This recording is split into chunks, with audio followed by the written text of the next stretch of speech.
दोस्तों हमारे भारत देश में गोल्ड केवल एक इन्वेस्टमेंट नहीं, वो एक ट्रेडिशन है। अगर हम देखें, gold generation to generation transfer होता है। गोल्ड हम काफ़ी सारे स्पेशल ओकेजन्स में खरीदते रहते हैं, चाहे वो अक्षय तृतीया हो या धनतेरस हो। गोल्ड की फाइनेंशियल वैल्यू से ज़्यादा इमोशनल वैल्यू बहुत ज़्यादा होती है। बट देन क्या ये स्ट्रैटेजी आपकी फाइनेंशियल प्लानिंग के लिए सूटेबल है?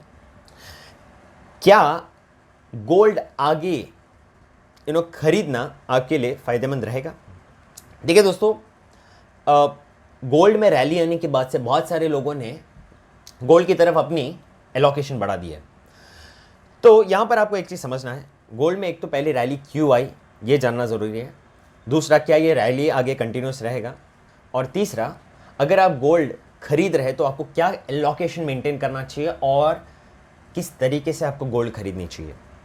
आज इस वीडियो में मैं धीरज हेगड़े इन्वेस्टमेंट एकेडमी की तरफ से आपको गोल्ड का आगे फ्यूचर क्या है और गोल्ड खरीदने का और उसको मेंटेन करके रखने का सही स्ट्रैटेजी क्या है, इस पे आपको कुछ मेरे व्यू पॉइंट शेयर करने वाला हूँ। सो चलिए स्टार्ट करते हैं आज का वीडियो।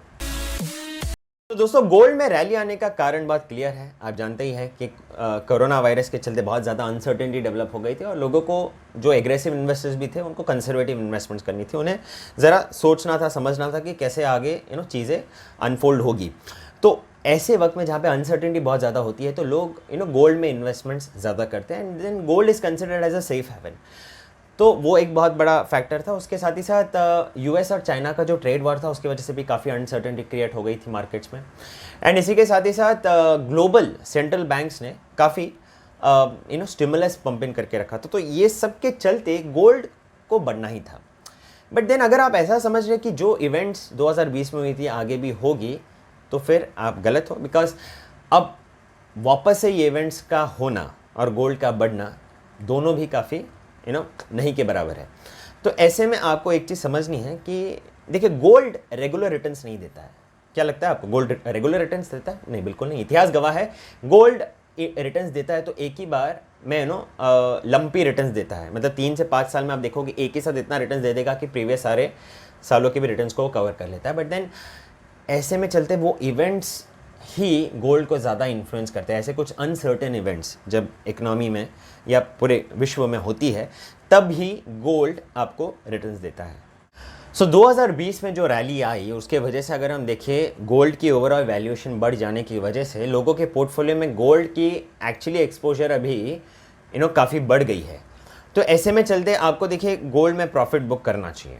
मैं ये नहीं कह रहा हूँ कि आपको गोल्ड टोटली एग्जिट करना चाहिए, नहीं, बिल्कुल नहीं, ऐसा मत कीजिएगा। एटलीस्ट आप 10%, जी हाँ, ध्यान से सुनिएगा, 10%, अगर आपकी पोर्टफोलियो वैल्यू आज 1 करोड़ रुपए की, तो आप 10 लाख रुपए तक का गोल्ड आपको रखना चाहिए।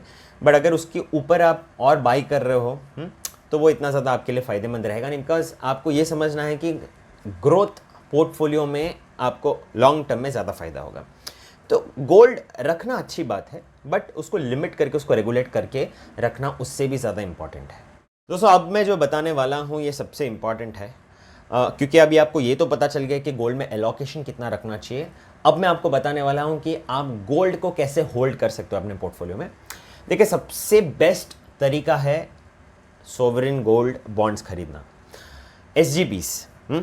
ये एक ऐसा इंस्ट्रूमेंट है जहाँ पर आप गोल्ड के बॉन्ड्स खरीदते हैं और आपको 2.5% तक का इंटरेस्ट मिलता है। अगर हम देखें, कुछ वक्त पहले लिक्विड फंड्स का आधा, मतलब लिक्विड फंड्स 5% पे है तो SGBs 2.5% पे थे। बट देन हमें क्योंकि डेट फंड के भी रिटर्न्स नीचे गिर रहे, साउथवर्ड मूव कर रहे, तो अब ये इक्विवेलेंट ही हो गया है। दूसरा सबसे बड़ा फ़ायदा SGB का ये है कि आपको long term capital gain tax नहीं भरना पड़ेगा। आज आप गोल्ड बेचते हैं, जो मुनाफा आप कमाते हो तो उस पर आपको LTCG लगता है, बट यहाँ पर SGB में आपको कोई भी LTCG मतलब long term capital gain tax नहीं आता है भरने के लिए। और अगर आप गोल्ड ETF के थ्रू भी होल्ड कर रहे हो ना, तो देखिए ये भी आपके लिए फ़ायदेमंद होगा। आप वो ETF को भी SGB में कन्वर्ट कर सकते हो। क्यों? बिकॉज देखिए, आप ETF में खामखा 70 से 80 बिप्स तक का AMC भरते हैं, एनुअल मेंटेनेंस चार्जेस भरते हैं। So that actually it's up your returns. And going forward, क्योंकि अभी मैंने जैसे कि कहा कि आगे इतना ब्राइट फ्यूचर नहीं है गोल्ड का, बिकॉज अभी रिकवरी फेज़ में हम आ चुके हैं। तो अभी ग्रोथ ओरिएंटेड इन्वेस्टमेंट्स आपको करने चाहिए, ना कि डिफेंसिव और कंजर्वेटिव ओरिएंटेड इन्वेस्टमेंट्स।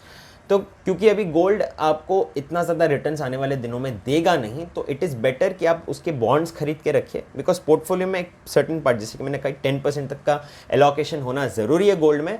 तो ऐसे में चलते आप बॉन्ड्स खरीद के उसको टैक्स फ्री कर सकते हो, उसको रेगुलर इनकम मैं कन्वर्ट कर सकता हूँ, मतलब 2.5% तो आपको इंटरेस्ट आते रहेगा, and it is very easy to handle.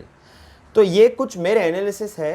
ये सारे जितने भी सारे ऐसे इन्वेस्टर्स हैं जो गोल्ड आज खरीद रहे हैं विद एन आइडिया कि आगे बढ़ेगा, रैली आएगी, प्रॉफिट और होगा, नहीं, ऐसा मत कीजिए। आप अभी ये समझिए कि गोल्ड क्यों आगे नहीं बढ़ेगा, पहली बात। और दूसरी चीज़, आप जो एलोकेशन रख रहे हो उसको 10% से ज़्यादा एक्सीड नहीं कीजिए, और SGBs में सॉवरेन गोल्ड बॉन्ड्स में आप अपने गोल्ड के होल्डिंग्स को रखिए। So that was the viewpoint that I just wanted to share. So thank you so much for watching this video. अगर ये पसंद आया तो शेयर कीजिएगा डेफिनेटली लोगों को, और चैनल को सब्सक्राइब कर लीजिए अगर आपने अभी तक नहीं किया, पहली बार आए हमारे चैनल में, और औरों को भी कराइए, उससे उन्हें भी पता चलेगा कि लेटेस्ट अपडेट जो हम देते हैं हेगड़े इन्वेस्टमेंट एकेडमी में, उन्हें वो काफ़ी यूजफुल रहेगा। सो बहुत बहुत धन्यवाद once again. This is Dheeraj signing out from Hegde investment academy. जय हिंद।